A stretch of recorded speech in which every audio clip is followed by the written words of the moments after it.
सगळ्यांना good morning. तर आज आली होती मी छतावरती आणि छतावरती आमच्या अशा कुंड्या ठेवलेल्या आहेत आणि त्याच्यामध्ये एका कुंडीला असं छानसं लिलीचं गुलाबी कलरचं फूल आलं होतं आणि मला ते तोडावंसं वाटलं आणि मग मी तोडून घेतलं.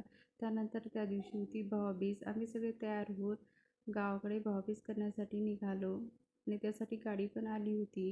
गाडीने आम्ही गावाकडे निघालो आणि त्याच दिवशी माझ्या हस्बंडचा बड्डे होता आणि त्यामुळं आम्ही सर्वात अगोदर मंदिरात गेलो. तिथं आम्ही देवाला एक छानपैकी एक नारळ फोडलं आणि सगळ्यांनी देवदर्शन केले.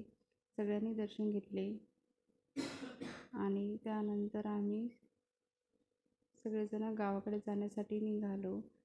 गावाकडे गेल्याच्या नंतर आम्ही शेतामध्ये गेलो आणि शेतामध्ये फेरफटका मारला आणि त्यानंतर पुन्हा आम्ही आमच्या गावी म्हणजे शहरात यासाठी निघालो. बाय.